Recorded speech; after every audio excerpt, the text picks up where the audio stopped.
1592년 4월 13일 부산 앞바다는 그야말로 지옥의 아가리가 벌어진 듯한 풍경이었습니다. 수평선이 보이지 않을 정도로 바다를 새카맣게 뒤덮은 일본의 대선단, 그리고 귀를 찢는 듯한 굉음과 함께 날아든 조총 탄환 앞에 우리 조선군은 추풍낙엽처럼 쓰러지고 있었죠. 조선의 활이 닿기도 전에 날아오는 보이지 않는 죽음의 비, 그 압도적인 화력 차이 앞에서 부산진의 정발 장군은 끝까지 싸우다 전사했고 동래성은 순식간에 무너졌습니다. 조선 전체가 공포에 질려 벌벌 떨고 있던 바로 그 순간이었습니다. 그런데 그 무시무시한 일본군 선봉대의 한복판에서 도저히 있을 수 없는, 아니 있어서는 안 될 일이 벌어집니다. 가장 먼저 조선 땅을 밟은 적장 한 명이 부하들에게 충격적인 명령을 내린 겁니다. 총구를 돌려라. 지금부터 우리는 조선을 위해 싸운다. 자신의 조국을 배신하고 적국인 조선의 수호신이 되기를 선택한 일본 장수 임진왜란부터 정유재란,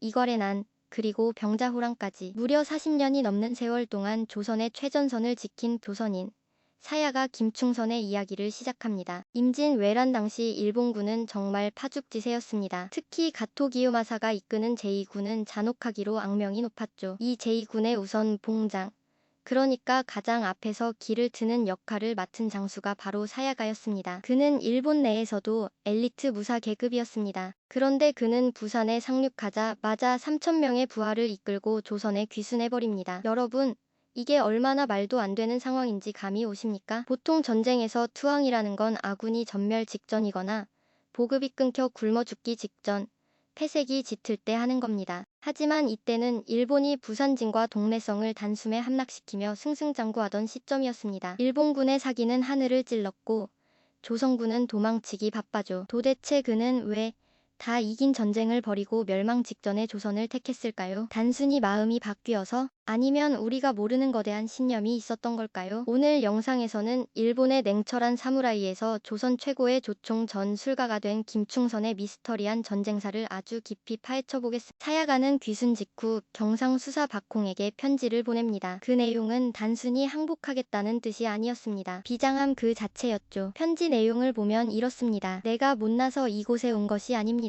나는 이 명분 없는 전쟁에 반대합니다. 사람을 죽이는 것을 즐기지 않으며 오직 예의의 나라에서 성인의 백성이 되고자 할 뿐입니다. 당시 사야가는 도요토미 히데요시가 자신의 정권 유지를 위해, 그리고 개인적인 야욕을 채우기 위해 일으킨 이 침략 전쟁을 명분 없는 사륙이라 규정했습니다. 사무라이에게 주군에 대한 충성은 목숨과도 같은 가치입니다. 하지만 사야가는 그 맹목적인 충성보다 더 상위 개념인 보편적인 정의와 인륜을 택한 겁니다. 평소 조선의 유교 문화와 예의를 동경했던 그는 무고한 사람을 학살하는 침략군의 선봉이 되는 치욕 대신 의로운 투항이라는 가시밭길을 선택한 거죠. 하지만 조선 조정 입장에선 당황스럽죠. 아니, 당황스러운 정도가 아니라 의심스러울 수밖에 없습니다. 이거저게 기만 전술 아니야? 성문 열어주면 내부에서 공격하려는 트로이의 목마가 분명하다 라는 의견이 지배적이었습니다. 이때 사야가는 100마디 말 대신 확실한 기술로 자신의 진심을 증명해 보입니다. 바로 조선군이 그토록 두려워하던 조총과 화약 제조법을 넘긴 겁니다. 이게 얼마나 대단한 거냐면요. 당시 조선군도 왜구들과 싸우면서 조총을 몇 자루 노획하긴 했었습니다. 하지만 그 작동 원리를 몰랐고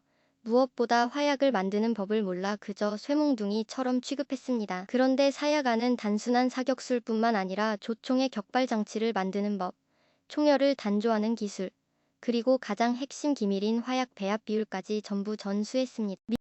잘 아시겠지만 흑색 화약의 핵심 재료인 염초를 추출하고 황과 숯을 적정 비율로 섞는 건 당시로서는 최첨단 화학 기술이었습니다. 비율이 조금만 틀려도 총이 폭발하거나 불발되니까요. 사야가는 이 모든 노하우를 조선에 바쳤습니다. 적에게 무기 체계 자체를 넘긴다는 건 자신의 모든 퇴로를 끊고 목숨을 걸었다는 뜻입니다. 일본군 입장에서 사야가는 이제 단순한 배신자가 아니라 반드시 죽여야 할 1순위 타깃이 된 겁니다. 그런데 여러분, 김충선의 활약이 단순히 기술관이나 훈련 교관 역할에서 끝났을까요? 아닙니다. 그는 붓 대신 칼을 들고 훈련장 대신 피 튀기는 전장으로 나갑니다. 자신의 옛 동료였던 일본군을 베기 위해서 말이죠. 사야가는 경주와 울산 전투에서 일본군을 상대로 맹활약을 펼칩니다. 적을 알고 나를 알면 백전백승이라 했죠. 그는 일본군의 진영과 전술적 약점을 누구보다 잘 알았습니다. 일본군이 뭉쳐있을 때와 흩어질 때를 정확히 파악해 허를 찌르는 매복과 기습 작전을 감행했습니다. 특히 의병장 곽재우 장군과 연합하여 수많은 전투를 승리로 이끌었는데 일본군 입장에선 귀신곡할 노릇이었을 겁니다. 자신들의 전술을 훤히 꿰뚫고 있는 적이 나타났으니까요. 이 공로를 인정한 선조 임금은 그에게 파격적인 하사품을 내립니다. 바로 김충선이라는 이름입니다. 바다를 건너온 모래, 즉 사야가를 걸러 금을 만들고 충성스럽고 착하다는 뜻을 담고 있죠. 사성 김씨, 즉 임금이 하사한 성을 가진 김충선은 이때부터 이방인 사야가가 아닌 완벽한 조선의 장수로 다시 태어납니다. 특히 그는 조선의 귀순한 항해들로 구성된 특수부대를 직접 지휘했습니다. 이들의 활약은 정말 영화 같습니다. 일본군의 갑옷을 입고 적진 깊숙이 침투해 지휘관을 암살하거나 일본말로 혼란을 주어 적을 교란시키는 작전을 펼쳤습니다. 또한 18개 읍의 병사들에게 조총 사격수를 보급해 활 중심이었던 조선군의 전력을 화기 중심으로 바꾸는 데 결정적인 역할을 했습니다. 조선군이 전쟁 후반기로 갈수록 일본군과 대등하게 싸울 수 있었던 건 보이지 않는 곳에서 피땀 흘린 김충선의 노력이 있었기 때문입니다. 길고 길었던 7년 전쟁.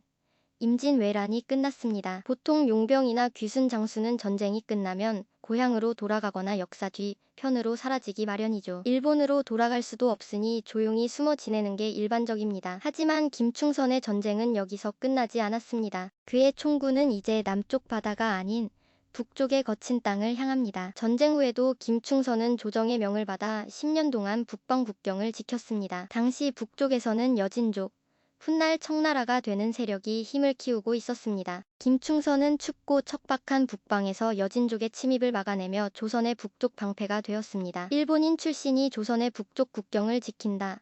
참 아이러니하면서도 가슴 뭉클한 장면 아닙니까? 심지어 1624년 인조반정 이후 농공행상에 불만을 품은 이괄이 반란을 일으키는 이괄의 난이 터집니다. 이때 반란군 중에는 항해 출신들이 대거 포함되어 있었습니다. 전투력이 어마어마했죠. 광군이 계속 패배하자 조정은 다시 김충선을 부릅니다. 그는 반란군을 진압하기 위해 출정하는데 이때 적장은 과거 자신과 함께 조선으로 귀순했던 옛 부하들이거나 동료들이었을 수도 있습니다. 하지만 김충선은 망설이지 않았습니다. 그는 선봉에 서서 이괄의 부장서 아지를 직접 참수하는 공을 세웁니다. 개인적인 이념보다 국가의 안위를 먼저 생각한 겁니다. 이때 그의 나이가 이미 50을 훌쩍 넘긴 때였습니다. 그리고 1636년 조선 역사상 가장 치욕적인 전쟁, 병자호란이 터집니다. 청나라의 기병대가 폭풍처럼 밀려올 때 김충선은 무려 66세의 노인이었습니다. 은퇴해서 손주재롱이나 보며 편히 쉴 나이였죠. 게다가 그는 이미 조선을 위해 할 만큼 했습니다. 하지만 그는 왕이 남한산성에 고립되었다는 소식을 듣자마자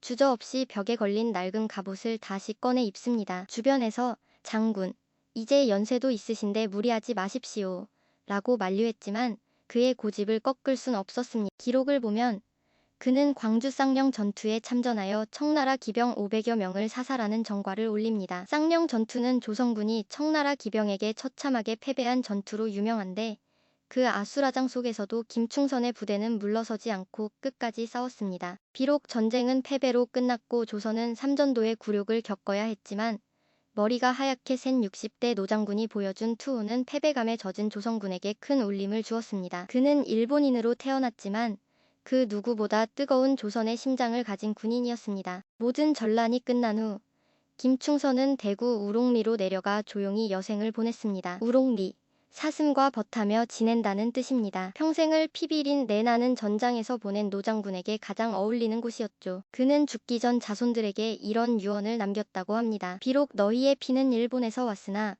너희의 땅은 조선이다. 일본을 원수로 여기지 말고 그렇다고 조국을 배신한 부끄러움도 갖지 마라. 오직 의를 따르라. 현재 대구 우롱리는 사성 김씨의 집성촌으로 남아 그의 뜻을 기리고 있습니다. 그곳에 가면 그가 일본에 두고 온 가족을 그리워하며 지었다는 시와 조선에 대한 충심이 담긴 기록들을 볼 수 있습니다. 우리는 흔히 핏줄을 중요하게 생각합니다. 하지만 김충선 장군의 삶을 보면 진정한 애국이란 핏줄이 아니라 마음과 행동에서 나온다는 것을 알 수 있습니다. 단지 이기기 위한 전쟁이 아닌 올바른 길을 가기 위해 자신의 조국마저 버렸던 장군 김충선. 혈통이 아니라 무엇을 위해 싸우느냐가 진정한 영웅을 만든다는 것을 그는 온몸으로 보여주었습니다. 일본의 사무라이 사야가에서 조선의 충신 김충선으로 남은 그의 삶. 어쩌면 그는 지금 우리보다 더 이 나라를 사랑했던 진짜 한국인이 아니었을까요? 오늘 전쟁 속 영웅들이 준비한 김충선 장군의 이야기는 여기까지입니다. 여러분은 김충선 장군의 삶 중 어떤 부분이 가장 인상 깊으셨나요? 적국의 조총 기술을 넘긴 결단력일까요? 아니면 예순이 넘은 나이에 병자호란에 참전한 충성심일까요? 댓글로 자유롭게 의견 남겨주십시오. 저는 여러분의 댓글을 하나하나 꼼꼼히 읽어보고 있습니다. 구독과 좋아요, 그리고 알림 설정은 제가 더 좋은 영상을 만드는데 정말 큰 힘이 됩니다. 지금까지 전쟁 속 영웅들이었습니다. 시청해주셔서 감사합니다.